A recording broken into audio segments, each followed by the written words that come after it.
I actually wasn't that interested in the Big Bang Theory. I never thought that I'd like it.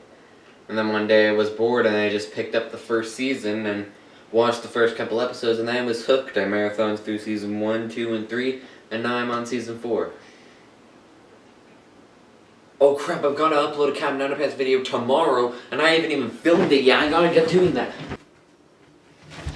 Hey, what's up guys? It's probably not maybe your favorite YouTuber here, and welcome to my review of Combinaton the Big Bad Battle of Bionic Booger Part 2, The Revenge of the Ridiculous Robo-Boogers. Right, I keep on wanting to say Nay the Nasty Nostril Nuggets, but that's the title of Nay Part 1, they gotta get on the review, ready, set, go. Start off with an introduction that introduces us to the technically 5 main characters, because it introduces George, the kill on the left, Ty and the flat top, Harold is one, T-shirt and the bad haircut, Mr. Crump and Melvin, they switch brains, there's Sulu, got all that stuff. George and Harold decide to switch up a sign because their urge to cause mayhem is a little bit too strong, you know, all that stuff, and then basically if you want to know how they defeat the Boogers, read the book. So anyway, it takes everyone 50 million years before they figure out that Mr. Crump and Melvin has switched brains. In fact, they even do an x-ray on it. See, there's Mr. Crump's brain in Melvin's head, and there's Melvin's brain in Mr. Crump's head. Melvin in Mr. Crump's body, well, Mr. Melvin and Crumpy the kid, yeah. But anyway, Mr. Melvin says that making a second Combinaton 2000, because the first one was supposedly destroyed, would take 6 months, I think. It would take a very long time. However, it's not like building a time machine or something like that. However, George and Harold say that if he builds a time machine, why doesn't he sell it to someone and make millions off of it? No, instead they decide to point out the most obvious thing, go back in time, da-da-da-da, do the thing, blah blah blah blah. And then Mr. Melvin decides to steal the idea and claim it as his own. That seems to be a thing in the Sneely family, doesn't it? But anyway, he snaps his fingers when he says it, and this causes him, Crumpy the Kid, to turn to Captain Underpants. So I guess his superpowers got transferred into his body with him. Sorry that I'm talking really fast. Let's hope that you can keep up. Da da da da da da da da da da da da da. I'm sorry, I'm marathoning through Superman movies. You know, I have a second channel, by the way, where I'm marathoning through all the episodes of Doctor Who and superhero movies. Just want to point that out real quick. Link in the description. If it doesn't work for some reason, like the link might say something like, this channel doesn't exist. It does exist. Just go into my channel, look under featured channels, Caraloo the Second, CAREALOO space THE space 2ND. Boom. So Mr. Melvin forces George and Harold to say all the stuff that happened in the past 6 books, which must have taken a very long time. And in fact, like it's not like they have photographic memories or something. Like, it's not like they can just show them a book or a movie. Like, books and movies actually record things down to the detail. Well, I guess movies record things down to the detail. Books are just down to the author's memory. But memory can be all twisted and turned. I honestly want like a full description of everything that George and Harold said during their explanation to Mr. Melvin, because there must have been a whole bunch of wrong information. So as you can see, like, he goes over to the library, Miss Singerbrains, get it? Missing her brains, Miss Singerbrains, Miss Singerbrains. Okay, anyway, so, yeah, so there was a weird, thing on the wiki that said, in the 8th book, spoilers, George and Harold go to a parallel world. That's not really a spoiler, that's just basically the cool thing that happens in the book. But anyway, and on the Combinaton wiki, they're listing like all the differences between the parallel world and this world. And one of the differences is that in here it only has 1 book. But then I was so confused when I looked back in the 7th book, because as you can see, there's not a single book here. But then there is this line here. Welcome, sir, said Miss Singerbrains. Have you come to check out the book?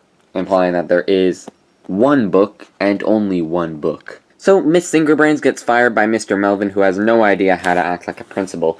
And basically, the 3 Boogers get attached to the back of this spaceship. If you're wondering what they're doing in space, then read the book. Basically, like, they discovered the talking toilets on Uranus, and basically then the things got smashed to the spaceship, and then the control back on Earth said that the mission was getting too weird and told them to turn around. But, like, they must have spent years getting to stupid Uranus. Years. Like, seriously, look up, with our current technology, no, look up technology back in... What year was this? 2003. Look at technology in 2003 and see how long it would have taken to get to Uranus. It's not like you're just flying over to one of my perplexities right here. No, like we're talking about a planet bigger than Earth, a gazillion miles over there. How did they even stop the spaceship from getting into the stupid gravitational pull?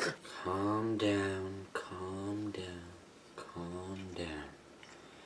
You were just a little stressed out of the fact that you were losing space on your camera. Because when you got it, it had 4 hours of space, which was great. Your old camera had like 9 minutes of space. Actually, it had like 13. Then it went to sleep. Then you woke it up. Then it had 9 minutes. 4 hours was great. But then, some stuff happened with your computer, and then you started editing some videos which got corrupted. And you probably could have fixed them if you tried to import the video again, but you delete them off the camera as soon as you import them onto the laptop once, leaving you forced to either upload the corrupted file or not upload it at all, and you leave your subscribers waiting, and then their subscribers think that it's your fault when it's not. It's the laptop's fault, or maybe it's the camera, it's the thing's fault, and then I spend all the time. Okay.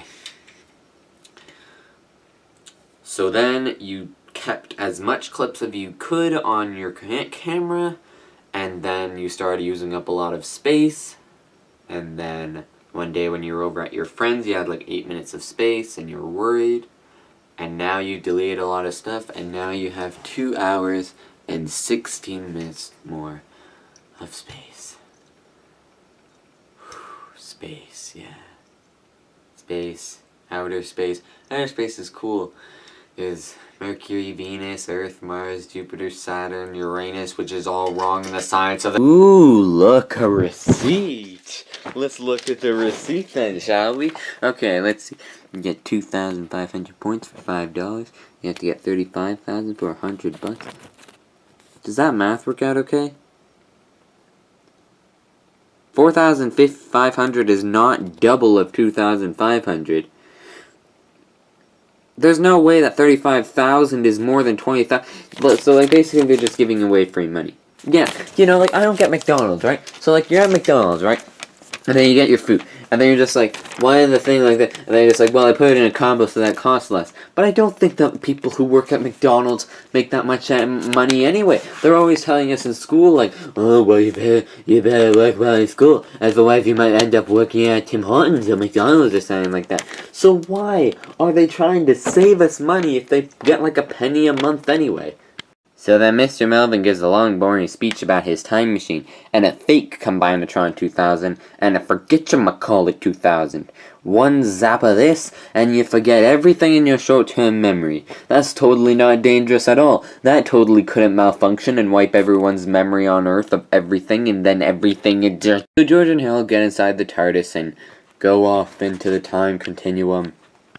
And finally we get to the part everyone was hoping for. If you watched my very first video on YouTube, Combinaton books we're still waiting for. And before you go check out my channel and say like, no, your first video was the Dawn of Carolou. No, I had another channel, Alison Bry. Combinaton books we're still waiting for was my first ever video on YouTube. The Dawn of Carolou was the first video on this channel. I don't get how like Combinaton books we're still waiting for on this channel has 7 likes and 1 dislike, but on my old channel it has 3 dislikes and 1 like. I don't know. But anyway, time travel. So then they make a perfect disguise. Basically, if you want to know exactly how they did it, then read the book. But anyway, they get the fake Combinatron 2000 to get smashed. I remember me and my friend, I'm not sure if I'm allowed to say his name or not. I probably am, but I'm not going to take the risk. Me and him had a huge argument because we were saying that he said that this would cause a paradox because it would mean that the other George and Harold would never have to go back in time. Would never have to go back in time and get the Combinatron 2000 in the first place. But I'm certain that that is incorrect. Because for all we know, in the original book, the fake Combinatron 2000 still got smashed too. They thought it was the real one, so they went back in time. So no, friend over there, They still needed to go back in time. Even if they knew that it was the fake Combinatron, they still needed to go back in time, because they don't have a Combinatron 2000 anymore, because the real one is with the future George and Harold. Boom. Miss Fingerbrain steals it, so they go back in time to 65 million BC. Up onto the tree branch and take a Quetzalcoatlus or a pterodactyl or whatever it is. That's not going to change history at all, is it? They convince Miss Fingerbrains that she's having a dream and fly her off back to the library. Anyway, since Harry really wants to keep his pet Crackers, that's a nice name, George says that he needs to go back to 65 million BC because they don't want to change history. But they didn't change history. Nothing's changed, as far as they're aware. So, no. But anyway, Harold takes it back to 65 million BC. Or does he? Dun, dun, dun. And they get back to the present day. Meanwhile, Crumpy the Kid has been causing a whole bunch of mayhem, even though he's been trying to help, and he almost got beaten up by Purple Dragon sing-along friends. La la la la la la la la la la la la la. So anyway, George and Harold call for Crumpy the Kid, and they zap him with the Combinatron 2000. And while it does put their correct brains inside the body, so now Mr. Crump is Mr. Crump, and Melvin is Melvin. And since they didn't pour water on his head, he still thinks he's Captain Underpants. But it turns out that Melvin kept the superpowers in his body. But that doesn't make any sense. How did he control... Oh, okay, I don't know. It's funny, he crash lands, but he could have landed in the pillows or the trampoline. Funny, right? Guys are laughing? Ever since I watched Superman 2, this has got to be my favorite line. "You may have taken away my superpowers," the waistband warrior said, "but I still have the power of underwear on my side, and no one can take that away from me." That's my problem with Superman 2. No, hang on. Sorry, I need to point the camera at my face again. In Superman 2, you see? So, Superman, there is nothing that he can do if he doesn't have superpowers. Like, I was hoping that in the end, Zod, Ursa, and Non... Okay, sorry if I'm spoiling, but Superman 2 was, like, published in, like, what, 1980? Released in 1980 or something. But anyway, so I thought that the evil villains who have the same powers as Superman, long story, would be defeated by just normal humanity. But no, they had to have Superman. So basically, you're sending out the message that we need to give someone superpowers or we're screwed and we're so helpless on your own. That is not the message that you're supposed to be giving out to your viewers, who are probably like 90% of them are kids watching it. Like, now they're going to be scared to bed, and they're going to be scared into their wits, because I'm assuming that most of them know that Superman doesn't exist. So now they're going to be scared that, like, aliens are going to come down with more powerful than us and we'll be powerless against them. Even when... long story, Lois, his crush, jumped into the lake to see if he would turn to... Long story. But, the point was that Superman was in disguise and couldn't reveal his disguise, but he had to save a woman drowning in the river. He still needed his laser vision to get the brain... So anyway, they go to the store, everything except fabric softener, and... Oh, I get why Melvin was scared of tissues. Because Booger's favorite, most greatest fear must be tissues. So then, yeah, okay, I get it. But anyway, the Boogers eat absolutely everything. But one of the Boogers dies when he accidentally eats an orange. Now, I was hoping that was just going to be funny because they just pretty much threw a whole bunch of vicious stuff into the other two Boogers and they didn't feel a thing. However, a harmless orange kills him. But instead they accidentally decide to give a scientific explanation, which I guess is okay too. The orange has vitamin C in it, and they're Boogers, so they are full of sickness. So by putting health into the Boogers, that would mean that the Boogers would go away, aka their entire body, and they would cease to exist. Well, not really cease to exist, they kind of just go flat. So Captain Underpants does the squishy thing, you know, putting the ketchup packs under the toilet to make the thing come out. So this time with oranges, and he lures the Booger by doing the Underpants dance in Fliporama. You've tried the twist, mastered the Macarena, and figured out the funky trick. I don't even know what any of those are. Now it's time to learn the most annoying dance ever, the Underpants dance. It'll sure to irritate your parents, teachers, evil villains, and kids of all ages. Just follow the evil steps. Easy steps, by the book if you want to see the, you know. But anyway, Crumpy the Kid, Melvin, Sorry, it's just because Melvin's flying, I thought it was still Crumpy the Kid. No, Melvin has Captain Underpants' superpowers. He claims that he killed the Boogers and everyone believes him. And here's another thing. In the wiki, it claimed that Captain Underpants has laser vision. But I was confused because I couldn't remember a time when Captain Underpants used laser vision. And then I realized that in Super Diaper Baby, when Deputy Dangerous and Danger Dog sucked the powers out of Captain Underpants, and then chucked it in themselves, then Diaper Dog had laser vision, which would imply Captain Underpants did too. But actually, no. Well, first of all, that was just a story. Although in Book 5, I like to think that they did add in the ball in Captain Underpants' stomach, thereby making it in real life. I don't know. But he's using laser vision here, basically. But anyway, George and Hill programmed the Combinatron 2000 to combine them, separate the powers from Melvin and put them into Captain Underpants, and then separate them. How many combinations does it have? I thought it was just you zap 2 or 3 things and then it just combines them. Now you can like combine them and switch them and all that stuff.